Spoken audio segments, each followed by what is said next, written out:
Programme एक मुलाकात देख रहे सारे दर्शकों का बहुत बहुत स्वागत है। दोस्तों, किसी भी समाज ਦਾ देश की तरक्की ਦੇ ਵਿੱਚ ਸਿੱਖਿਆ ਦਾ ਬਹੁਤ ਵੱਡਾ ਯੋਗਦਾਨ ਹੁੰਦਾ ਹੈ। ਇਸੇ ਲਈ ਸਿੱਖਿਆ ਸਾਡੇ ਮੁੱਢਲੇ ਅਧਿਕਾਰਾਂ ਵਿੱਚ ਹੈ ਤੇ ਇਹ ਅਧਿਕਾਰ ਬਿਨਾਂ ਕਿਸੇ ਭੇਦਭਾਵ ਦੇ ਹਰ ਵਿਅਕਤੀ ਨੂੰ ਮਿਲੇ। ਇਸ ਲਈ ਸਾਡੀਆਂ ਸਰਕਾਰਾਂ ਬਹੁਤ ਸਾਰੀਆਂ ਨੀਤੀਆਂ ਬਣਾਉਂਦੀਆਂ ਨੇ। ਇਸੇ ਤਹਿਤ ਪਿਛਲੇ ਦਿਨੀ ਭਾਰਤ ਸਰਕਾਰ ਨੇ ਆਪਣੀ ਨਿਊ ਐਜੂਕੇਸ਼ਨ ਪਾਲਿਸੀ ਰਿਲੀਜ਼ ਕੀਤੀ, ਜਿਸ ਦੇ ਤਹਿਤ ਬਹੁਤ ਸਾਰੇ ਬਦਲਾਵ ਕੀਤੇ ਗਏ ਤੇ ਉਹਨਾਂ ਵਿੱਚੋਂ ਇੱਕ ਬਦਲਾਵ ਹੈ ਸਾਰੇ ਕੇਂਦਰੀ ਵਿਸ਼ਵ ਵਿਦਿਆਲਿਆਂ ਦਾ ਇੱਕ ਸਾਂਝੀ ਪ੍ਰੀਖਿਆ, यानी कि कॉमन यूनिवर्सिटी एंट्रेंस टेस्ट। इस बाबत साडे विद्यार्थियों ते दर्शकों नूं बहुत सारे शंके ने ते बहुत सारे सवाल ने ते इस प्रति विस्तारपूर्वक जानकारी हासिल करन लई ते तुहाडे सवालों के जवाब प्राप्त करन लई असीं अपने स्टूडियो दे विच सद्दा दिता है सेंट्रल यूनिवर्सिटी पंजाब बठिंडा दे vice chancellor professor doctor Raghvendra Prasad Tiwari ji नूं। सत श्री अकाल सर, तुहाडा बहुत बहुत स्वागत है साडे स्टूडियो में। सर, सब तो पहला तो असीं ये जानना चाहांगे कि सेंट्रल यूनिवर्सिटी एग्जाम तो की मायने? सबसे पहले मैं दर्शकों को ये स्पष्ट कर देना चाहता हूँ कि ये कॉमन यूनिवर्सिटी एंट्रेंस टेस्ट जो अभी होने जा रहा है, अगले सत्र में विद्यार्थियों को यूनिवर्सिटीज और उनसे संबंधित जो कॉलेजेज हैं उनमें प्रवेश के लिए ये केवल केंद्रीय विश्वविद्यालयों के लिए ही नहीं है, ये सभी राज्य के जो विश्वविद्यालय हैं उनमें भी प्रवेश के लिए यही वहाँ भी इस विधि के द्वारा प्रवेश लिया जा सकता है। इस वर्ष ये सभी सेंट्रल यूनिवर्सिटीज़ के लिए कंपलसरी कर दिया गया है कि सभी केंद्रीय विश्वविद्यालय उससे संबंधित जो महाविद्यालय हैं उनमें एडमिशन अगले सत्र में इस टेस्ट के द्वारा ही होगा, लेकिन भविष्य में स्टेट यूनिवर्सिटीज़ भी इसको ज्वाइन कर सकती हैं और अपने प्रोग्राम्स में एडमिशन देने के लिए इस स्कोर का उपयोग कर सकती हैं।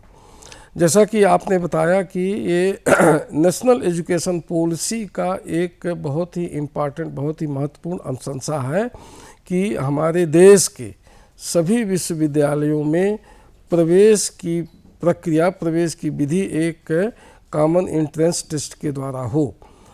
तो इस राष्ट्रीय शिक्षा नीति के इस अनुशंसा को लागू करने के लिए शिक्षा मंत्रालय ने ये निर्णय लिया कि 2022-23 एकेडमिक सेशन में केंद्रीय विश्वविद्यालय में ये शुरुआती दौर पर केंद्रीय विश्वविद्यालय में जो प्रवेश होंगे उनमें महाविद्यालय में जो प्रवेश होंगे वो इस टेस्ट के द्वारा होंगे।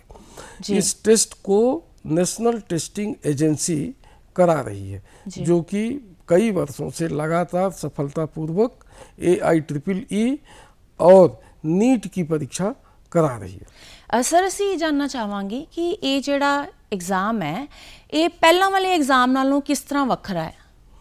देखिए, पहले हमारे विश्वविद्यालयों में केंद्रीय विश्वविद्यालयों को मिलाकर और राज्य विश्वविद्यालयों में 3 प्रक्रिया से प्रवेश होते थे जी। कुछ विश्वविद्यालय केवल 12वीं बोर्ड के मार्क्स के आधार पर एडमिशन देते थे, मेरिट बनती थी। जैसे इसमें से सबसे प्रमुख है हमारा दिल्ली विश्वविद्यालय, उससे संबंधित जिससे महाविद्यालय हैं उनमें प्रवेश के लिए वो 12वीं क्लास की जो मार्क्स होते थे उसके आधार पर परीक्षा, मेरिट के आधार पर एडमिशन देते थे।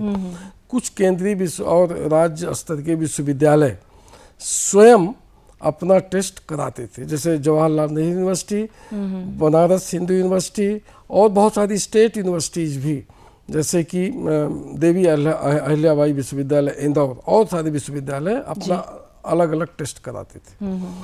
और तीसरी प्रक्रिया थी कि कुछ केंद्रीय विश्वविद्यालय जिनकी संख्या 2020 में 14 हो गई थी, ये मिलकर के central university common entrance test CUSET कराते थे।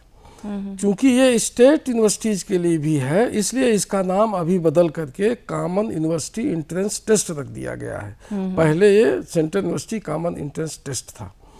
तो ये परीक्षा NTA कराने जा रही है। अभी NTA के जो भी हमारे विद्यार्थी पंजाब प्रांत से हमारे जो भी विद्यार्थी इच्छुक हैं इस परीक्षा में बैठने के लिए, वो NTA की साइट में जा कर के और वहाँ पर लिंक उपलब्ध है फॉर्म भरने के लिए, उस लिंक के द्वारा फॉर्म को भर सकते हैं। ये ऑनलाइन फॉर्म है और इसमें जो भी जानकारियां हैं, बहुत साधारण सी जानकारियां हैं, उन जानकारियों को वहाँ एंटर करके और अपना फॉर्म सबमिट कर सकते हैं। अभी फॉर्म भरने की व्यवस्था जो अभी है वो केवल हमारे जितने अंडर ग्रेजुएट प्रोग्राम्स हैं उनके लिए है अभी, और इसकी अंतिम तिथि 22 मई है। तो हमारे पंजाब प्रांत के विद्यार्थियों के लिए एक बहुत अच्छा अवसर है कि वो केंद्रीय विश्वविद्यालयों में पढ़ने के लिए इस परीक्षा में बैठ सकते हैं, और इसमें उनका जो स्कोर मिलेगा, उस स्कोर अंक जो प्राप्त होंगे, उस अंक के आधार पर वो अपने उनकी जो भी प्रेफरेंस, जिस भी विश्वविद्यालय में पढ़ना चाहते हैं उनमें से ऑप्शन दे करके विश्वविद्यालयों का नाम, फॉर्म में विश्वविद्यालयों का नाम भी पूछा गया है कि हम विद्यार्थी किस केंद्रीय विश्वविद्यालय में पढ़ना चाहते हैं, वहाँ एंट्री करके ये अपना फॉर्म भर सकते हैं और परीक्षा दे सकते हैं। यानी कि ਹੁਣ क्राइटेरिया ਜਿਹੜਾ ਆ ਉਹ ਸਾਰੇ ਯੂਨੀਵਰਸਿਟੀਜ਼ ਦਾ ਇੱਕੋ ਹੀ ਹੋ ਗਿਆ, ਜਿੱਥੇ ਪਹਿਲਾਂ ਵੱਖਰੇ ਵੱਖਰੇ ਕ੍ਰਾਈਟੇਰੀਆਜ਼ ਆਪਣੇ ਆਪਣੇ ਹੁੰਦੇ ਸੀ। ਤੇ ਇਹ ਜਾਨਣਾ ਚਾਹੁੰਦੇ ਹਾਂ ਅਸੀਂ ਸਰ ਕਿ ਜਦੋਂ ਵਿਦਿਆਰਥੀ ਇਹ ਫਾਰਮ ਭਰਨਗੇ ਤਾਂ ਤਕਰੀਬਨ ਕੋਈ 43-44 ਯੂਨੀਵਰਸਿਟੀਜ਼ ਹੈਗੀਆਂ, ਤੇ ਕਿੰਨੀਆਂ ਯੂਨੀਵਰਸਿਟੀਜ਼ ਦੇ ਲਈ ਇੱਕੋ ਸਮੇਂ ਤੇ ਅਪਲਾਈ ਕਰ ਸਕਦੇ ਨੇ? ये पहला ऑप्शन है कि 6 केंद्रीय विश्वविद्यालयों में विद्यार्थी अपना ऑप्शन एक्सरसाइज कर सकते हैं। यदि 6 से ज़्यादा किसी विद्यार्थी को करना है तो वो एडिशनल 600 रुपये की फीस दे करके और 6 केंद्रीय विश्वविद्यालयों का ऑप्शन ले सकता है। तो इस तरह से 12 केंद्रीय विश्वविद्यालयों का ऑप्शन एक विद्यार्थी के पास है, और ये बहुत बड़ा ऑप्शन है, क्योंकि पहले जैसा कि आपने कहा कि अलग अलग परीक्षाएं होती थी, तो उसमें विद्यार्थियों को अलग अलग विश्वविद्यालयों में प्रवेश के लिए उनको परीक्षा देना पड़ता था, जिसका टेस्ट सेंटर अलग अलग होते थे, अलग अलग फीस देनी पड़ती थी, और अलग अलग टेस्ट सेंटर में उनको ट्रैवल करके, यात्रा करके जाना पड़ता था, वहाँ रुकने की व्यवस्था करनी पड़ती थी, खाने पीने की व्यवस्था करनी पड़ती थी। तो इसमें एक बहुत ही ज़्यादा सरलता और सुगमता इस टेस्ट के द्वारा, CUET के द्वारा हमारे देश के विद्यार्थियों को, पंजाब प्रांत के विद्यार्थियों को ये एक बहुत ही सरल सुगम उपाय विधि के द्वारा वो विश्वविद्यालयों में हायर एजुकेशन के लिए प्रवेश प्राप्त कर सकते हैं। एक गल ਤਾਂ ਸਾਫ਼ ਹੋ ਗਈ ਹੈ ਕਿ ਇੱਕੋ ਹੀ ਪ੍ਰੀਖਿਆ ਦੇ ਰਾਹੀਂ ਤੁਸੀਂ 12 ਵੱਖਰੀਆਂ ਯੂਨੀਵਰਸਿਟੀਆਂ ਦੇ ਵਿੱਚ ਤੁਸੀਂ ਅਪਲਾਈ ਕਰ ਸਕਦੇ ਹੋ। ਤੇ ਪਰ ਸਵਾਲ ਇਹ ਹੈ ਸਰ ਕਿ ਇਹਦਾ ਵਿਦਿਆਰਥੀਆਂ ਨੂੰ ਕੀ ਫਾਇਦਾ ਹੋਏਗਾ? विद्यार्थियों को, जैसा कि अभी मैं कहा, सबसे बड़ा फ़ायदा ये है कि उनको अलग अलग विश्वविद्यालयों के लिए अलग अलग परीक्षाओं में नहीं बैठना पड़ेगा, अलग अलग फॉर्म नहीं भरना पड़ेगा, और अलग अलग उनको फीस नहीं पे करनी पड़ेगी। सबसे बड़ी व्यवस्था ये है इसमें, इसका फ़ायदा ये है। पर ਕੀ ਇਹਦੇ ਨਾਲ ਉਹਨਾਂ ਦੇ ਵਿਕਲਪ ਨਹੀਂ ਘਟ ਜਾਣਗੇ? ਮਤਲਬ ਪਹਿਲੇ ਉਹ ਕਿਸੇ ਵੀ ਯੂਨੀਵਰਸਿਟੀਜ਼ ਦੇ ਵਿੱਚ ਆਪਣੀ ਮਰਜ਼ੀ ਨਾਲ ਅਪਲਾਈ ਕਰ ਸਕਦੇ ਸੀ, ਹੁਣ ਉਹਨਾਂ ਨੂੰ कुछ सीमित विश्वविद्यालयों के विच ही अप्लाई करने का मौका मिलेगा? जी, अभी तक का अनुभव ये है कि एक विद्यार्थी पिछले वर्षों में 3-4 विश्वविद्यालयों से ज़्यादा की प्रवेश परीक्षा नहीं दे पाते थे, क्योंकि उनमें डेट, उनकी परीक्षा की तारीख, डेट, तिथि क्लैश करती थी। जी जी। और उनको बहुत ज़्यादा ट्रैवल करना पड़ता था। तो ऑन एंड एवरेज 3-4 से ज़्यादा विश्वविद्यालयों की परीक्षा विद्यार्थी नहीं दे पाते थे। अभी 12 विश्वविद्यालयों के लिए एक परीक्षा के द्वारा उनके पास ऑप्शन है कि वो किसी भी 12 विश्वविद्यालय में प्रवेश, केंद्रीय विश्वविद्यालय में प्रवेश ले पाएंगे। तो ये उस दृष्टि से भी ये जो 12 विश्वविद्यालयों का ऑप्शन है वो विद्यार्थियों के लिए 3 गुना ऑप्शन अभी इस टेस्ट के द्वारा बढ़ा दिया गया है। इसके अलावा यदि कोई विद्यार्थी और किसी IIT में या कि और जो शैक्षणिक संस्थान है, ISAS है, NIPAS है, वहाँ यदि उनकी परीक्षा देना चाहें तो इसके अलावा वो भी परीक्षा दे सकते हैं। लेकिन एक परीक्षा के द्वारा उनको 12 विश्वविद्यालयों में प्रवेश के उनके रास्ते खुल जाते हैं। दूसरी बात ये है कि देखिए कि यदि हमें अपने देश को एक सजग देश बनाना है, समृद्ध देश बनाना है और एक गुणवत्तापूर्ण शिक्षा देनी है, तो हम सभी विद्यार्थियों को एक मापदंड के द्वारा, एक स्टैंडर्ड के द्वारा उनका इवैल्यूएशन करें। जी जी। तो ये एक, और इसमें नेशनल लेवल पर हर एक विद्यार्थी को पता चलेगा कि वो राष्ट्रीय स्तर पर वो उसकी पोजीशन क्या है, उसकी स्थिति क्या है। क्योंकि ये सब पढ़ने लिखने के बाद जितने भी परीक्षाएं होती हैं, कम्पिटिटिव एग्जामिनेशंस होते हैं, वो नेशनल लेवल पर होते हैं। यूपीएससी का एग्ज़ाम है नेशनल लेवल पर है, स्टेट पीएससी का एग्ज़ाम है वो स्टेट लेवल का है। तो इसमें उनको एक कंपटीशन का अवसर प्राप्त होगा और अपनी प्रतिभा दिखाने का अवसर प्राप्त होगा, और अभी से उनको ट्रेनिंग मिलेगी कि वो कैसे राष्ट्रीय स्तर की परीक्षा के लिए किस तरीके से तैयारी करें और किस तरीके से अपना स्थान वहाँ सुनिश्चित करने के लिए उनको कितनी मेहनत करनी पड़ेगी, वो अभी से उनके प्रशिक्षण इस टेस्ट के द्वारा होगा। जी बिल्कुल, कि ਅਸੀਂ ਇਹ ਵੀ ਅੰਦਾਜ਼ਾ ਲਗਾ ਸਕਦੇ ਹਾਂ ਕਿ ਪੂਰੇ ਦੇਸ਼ ਦੇ ਵਿੱਚ ਜਿੰਨੇ ਵਿਦਿਆਰਥੀ ਨੇ ਜਿਹੜੇ ਕਿ ਉਸੇ ਹੀ ਸਿੱਖਿਆ ਦੇ ਲਈ ਕੰਪੀਟ ਕਰ ਰਹੇ ਨੇ, ਅਸੀਂ ਕਿਸ ਸਥਾਨ ਤੇ ਆਪਣੇ ਆਪ ਨੂੰ ਪਾਉਂਦੇ ਹਾਂ। ਤੇ ਸਰ ਜਦੋਂ ਇਹ ਐਗਜ਼ਾਮ ਦਾ ਫਾਰਮ ਫਿਲ ਕਰਨ ਤੋਂ ਬਾਅਦ ਜਿਹੜੇ ਸੈਂਟਰ ਅਲਾਟ ਹੋਣਗੇ ਤਾਂ ਉਹਦੇ ਵਿੱਚ ਵਿਦਿਆਰਥੀਆਂ ਕੋਲ ਕੀ ਆਪਸ਼ਨ ਹੋਏਗੀ, ਉਹ ਕਿਸ ਤਰੀਕੇ ਨਾਲ ਸਿਲੈਕਟ ਕਰ ਸਕਦੇ? इसमें एनटीए जो व्यवस्था टेस्ट की व्यवस्था टेस्ट सेंटर की व्यवस्था करने जा रही है, वो हर एक प्रांत में टेस्ट सेंटर होगा, नंबर 1। और उसमें से किस स्टेट से कितने ज़्यादा विद्यार्थी हैं, कुछ प्रांतों में विद्यार्थियों की संख्या के आधार पर एक से ज़्यादा भी सेंटर होंगे जी। और तीसरी बात यह है कि जितने भी केंद्रीय विश्वविद्यालय हैं उनकी कैचमेंट एरिया में भी सेंटर होंगे। और इसके अलावा चौथी बात जो बैठक में जो चर्चा हुई है वो ये हुआ है कि ग्रामीण इलाकों के, पहाड़ी इलाकों में जहाँ पर ट्रांसपोर्टेशन अभी भी एक बहुत बड़ी समस्या है, वहाँ पर ग्रामीण क्षेत्रों में, पहाड़ी क्षेत्रों में एक से ज़्यादा मल्टीपल टेस्ट सेंटर बनाए जाएंगे, जिससे कि विद्यार्थियों को किसी भी तरह की असुविधा ना हो और वो बहुत ही सरल ढंग से टेस्ट सेंटर में पहुंच जाएं। सभी क्षेत्र के, चाहे ग्रामीण क्षेत्र हो, शहरी क्षेत्र हो, पहाड़ी इलाके हों, हर एक क्षेत्रों के विद्यार्थियों के लिए सुगमता से टेस्ट सेंटर की उपलब्धता एनटीए कराएगा, ऐसा निर्णय हुआ है।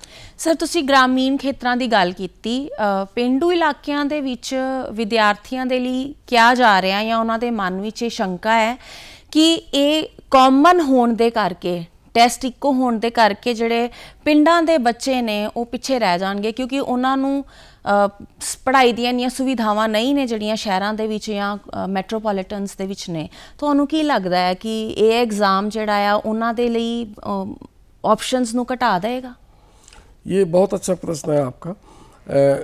ग्रामीण इलाकों के विद्यार्थी, अभी हमारे यहाँ हम देखें शिक्षा जगत में शहरी विद्यार्थी और ग्रामीण विद्यार्थियों के बीच में डिवाइड है जी, क्योंकि जिस तरह की सुविधा, जिस तरह की अपॉर्चुनिटी शहरी इलाकों में है उस तरह की ग्रामीण इलाकों में नहीं है। तो ये डिवाइड है, अवश्य है। अब इस डिवाइड को कैसे, इस गैप को कैसे हमें कम करना है, इस गैप को कैसे ब्रिज करना है, इसके लिए इस टेस्ट में जो व्यवस्था की गई है वो ये है कि हम जो परीक्षा होगी उसमें 2 पेपर कंपलसरी हैं, तीसरा ऑप्शनल है। तो और इनका जो फॉर्मेट है कि जो हमारा एनसीईआरटी का 12वीं कक्षा का सिलेबस है उसी से प्रश्न पूछा जाएगा। तो एक कॉमन सिलेबस हो गया, नंबर 1। नंबर 2, ये टेस्ट जो है ये बहुत ब्रॉड बेस्ड टेस्ट होगा। इसमें विद्यार्थियों का किसी भी विषय पर, किसी भी टॉपिक पर बहुत डिटेल उसको नॉलेज है कि नहीं, इसकी टेस्ट नहीं होने वाली है। इसमें जो टेस्ट होगा कि विद्यार्थी को सीखने की क्षमता कैसी है, उसमें सीखने की ललक कैसी है और वो किसी भी परिस्थितियों में नया कैसे सीख पाएगा, इस तरीके का टेस्ट होगा। विस्तार से बिल्कुल टेस्ट नहीं होगा।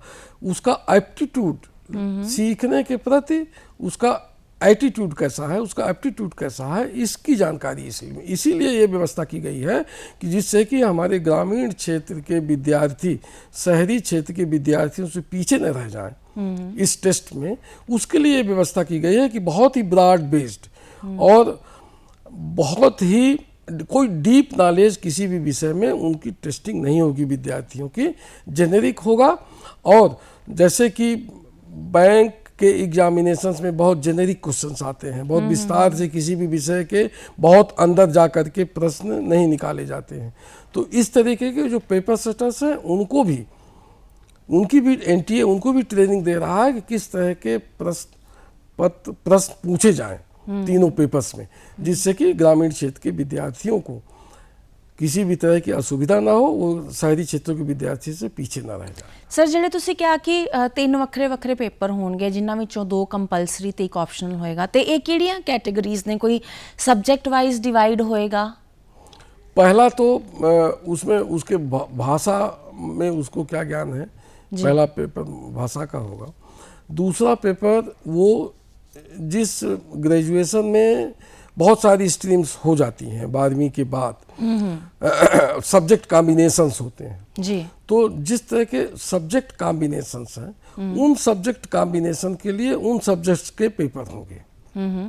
जैसे कोई फिजिक्स, केमिस्ट्री, मैथमेटिक्स जी करना चाहता है ग्रेजुएशन में, तो इसमें से सभी इन तीनों से एक बराबर संख्या में प्रश्न आएंगे, और ये मल्टीपल चॉइस ही होगा केवल, इसमें कोई डिस्क्रिप्टिव टाइप के प्रश्न नहीं होंगे, मल्टीपल चॉइस प्रश्न होंगे, और उसमें एक सही प्रश्न के लिए 1 नंबर मिलेगा, और यदि गलत कोई प्रश्न होता है जिसको निगेटिव मार्किंग कहा जाता है, तो यदि कोई 4 प्रश्न गलत, उसका गलत जवाब देता है, उत्तर देता है, तो उसके 1 नंबर कटेंगे। 4 प्रश्न गलत प्रश्नों पर 1 नंबर कटेगा और 1 सही प्रश्न पर 1 नंबर मिलेगा जी। तो ये बहुत ही साधारण, और जैसा कि मैं पहले कहा कि विद्यार्थी का एप्टीट्यूड टेस्ट करने के लिए है, उसका डीप नॉलेज किसी भी विषय में डीप नॉलेज की टेस्टिंग के लिए ये टेस्ट नहीं होने जा रहा है। तो और जो तीसरा है, यदि कोई किसी एक लैंग्वेज में, इस टेस्ट की जो सबसे बड़ी खूबी है जो अभी तक नहीं थी, आपने बीच में एक प्रश्न पूछा था कि ये अन्य अभी तक जो प्रक्रियाएं थी एडमिशन की उनसे कैसे भिन्न है, और विद्यार्थियों को इससे क्या लाभ? एक लाभ इससे ये मिलने जा रहा है, अभी तक परीक्षाएं जो होती थी, जो इंडिविजुअल सेंट्रल यूनिवर्सिटीज और एक 14 सेंट्रल यूनिवर्सिटी मिलकर की करती थी, वो केवल अंग्रेजी माध्यम से में होता था जी। और ग्रामीण क्षेत्रों के विद्यार्थी जो कि अंग्रेजी भाषा में निपुण नहीं होते हैं, उनकी अवस्थाओं को ध्यान में रखते हुए ये पहली बार ऐसा हो रहा है कि सेंट्रल यूनिवर्सिटी और स्टेट यूनिवर्सिटी में एडमिशन के लिए 13 भाषाओं में टेस्ट होगा।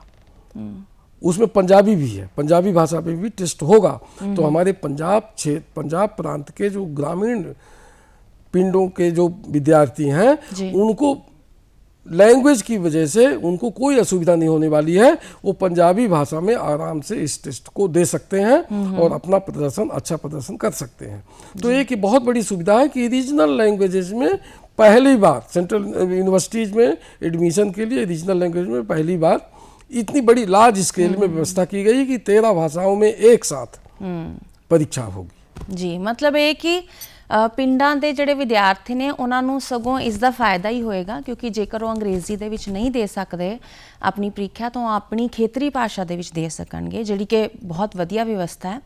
ਸਰ, ਇੱਕ ਵਾਰੀ ਜਦੋਂ ਐਗਜ਼ਾਮ ਹੋ ਜਾਂਦਾ ਹੈ ਤਾਂ ਉਸ ਤੋਂ ਬਾਅਦ ਵਿਦਿਆਰਥੀ ਨੇ ਆਪਣੇ ਵੱਲੋਂ ਤਾਂ ਕਾਲਜਿਸ ਜਿਹੜੇ ਨੇ ਚੁਣ ਲਏ, ਪਰ ਅੱਗੋਂ ਦਾ ਕ੍ਰਾਈਟੀਰੀਆ ਕੀ ਹੈ? ਕਿਸ ਤਰ੍ਹਾਂ ਕੱਟ ਆਫ ਹੋਏਗੀ, किस तरह उन्होंने कॉलेज एलोकेशन होएगी?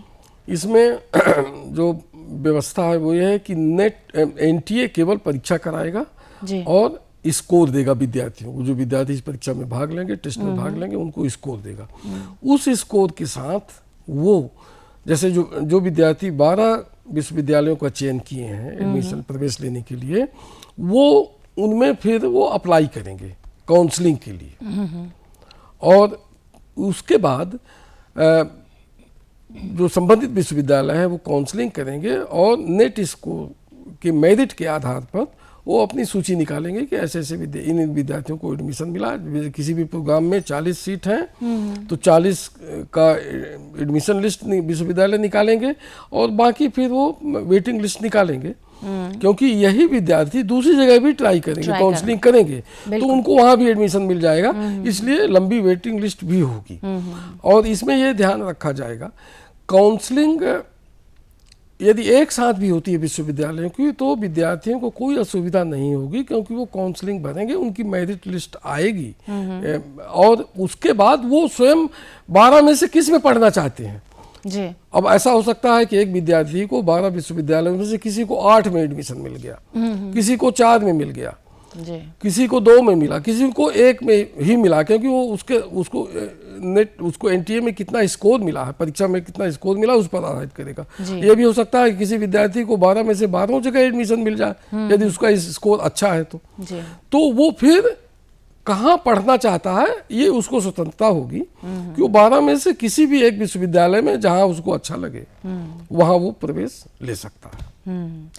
सर, जिस तरह ਤੁਸੀਂ ਦੱਸਿਆ ਕਿ ਜਿਹੜਾ ਐਗਜ਼ਾਮ ਆ ਉਹ ਬਹੁਤ ਵਿਸਥਾਰ ਚ ਨਹੀਂ ਹੋਏਗਾ, ਇੱਕ ਬੇਸਿਕ ਨੌਲੇਜ ਟੈਸਟ ਕੀਤੀ ਜਾਏਗੀ, ਜਿਹੜੀ ਪੜ੍ਹਾਈ ਇਹਨਾਂ ਨੇ ਕੀਤੀ ਹੈ +2 ਤੱਕ है ना ਉਹਦੀ, ਜਾਂ ਐਪਟੀਟਿਊਡ ਟੈਸਟ ਹੋਏਗਾ, ਤੇ ਉਹਦੀ ਤਿਆਰੀ ਵਾਸਤੇ ਅਗਰ ਤੁਸੀਂ ਕੋਈ ਸੁਜੈਸ਼ਨ ਦੇ ਸਕੋ ਕਿ ਕਿਸ ਤਰੀਕੇ ਦੇ ਨਾਲ ਆਪਣੇ ਆਪ ਨੂੰ, ਕਿਉਂਕਿ ਜੋ ਵੀ ਹੈ ਮਲਟੀਪਲ ਚੁਆਇਸ ਐਗਜ਼ਾਮ ਜਿਹੜਾ ਹੁੰਦਾ ਉਹਦੇ ਵਿੱਚ ਫੋਕਸ ਬਹੁਤ ਇੰਪੋਰਟੈਂਟ ਹੁੰਦਾ ਹੈ, ਸੋ ਉਹ ਕਿਸ ਤਰੀਕੇ ਦੇ ਨਾਲ ਤਿਆਰੀ ਕਰਨ, ਕਿਉਂਕਿ ਇਹ ਸਾਡੇ ਨਾਰਮਲ ਐਗਜ਼ਾਮ ਨਾਲੋਂ ਇੱਕ ਵੱਖਰੀ ਕਿਸਮ ਦਾ ਐਗਜ਼ਾਮ ਹੋਏਗਾ।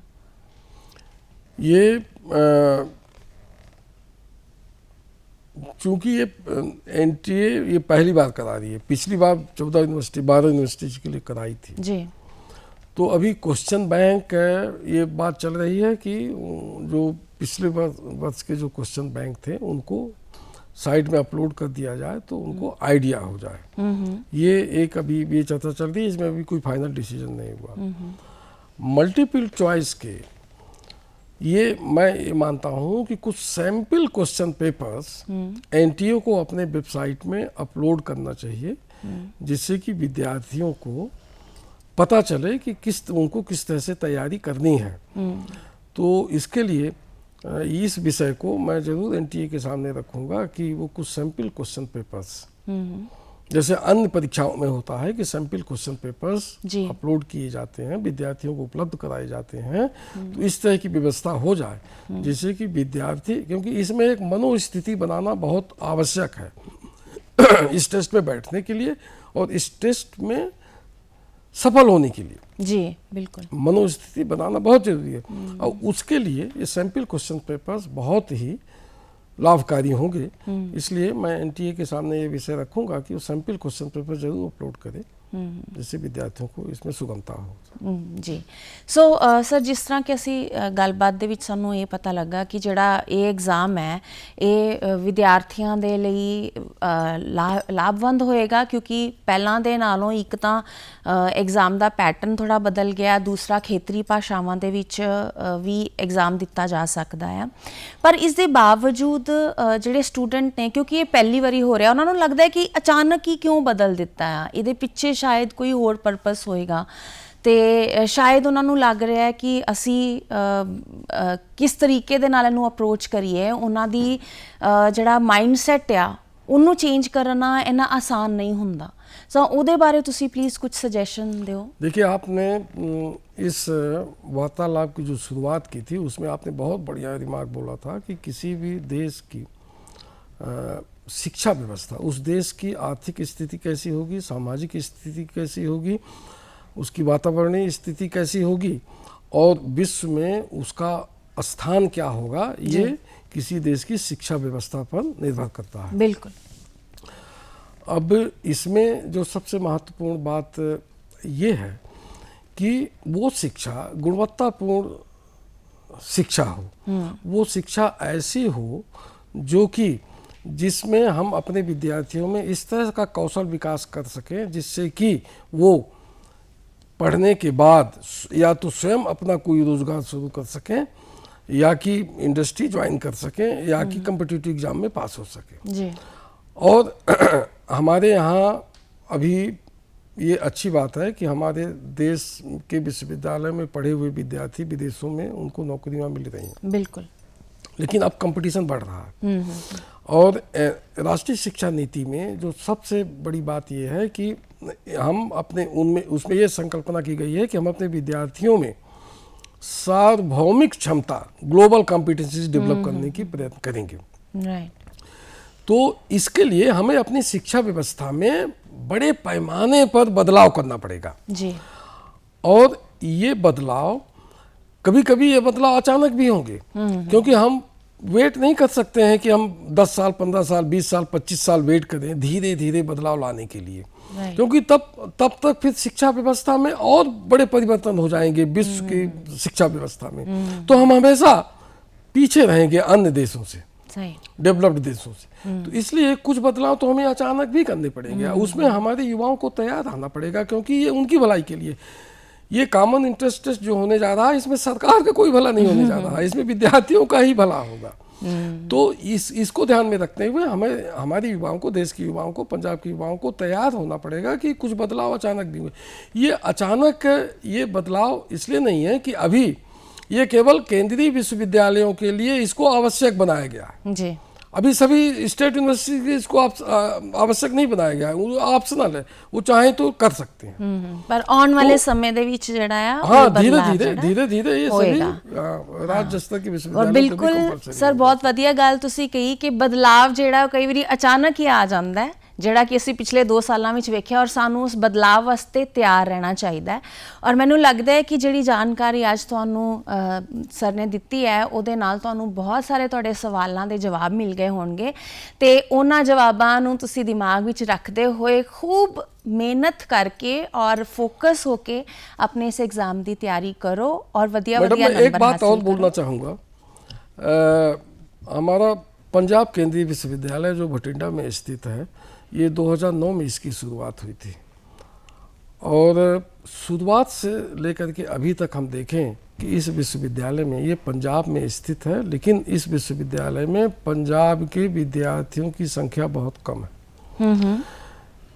मुझे नहीं लगता कि ये 7-8% से ज़्यादा है पंजाब प्रांत के विद्यार्थियों की संख्या हमारे विश्वविद्यालय में।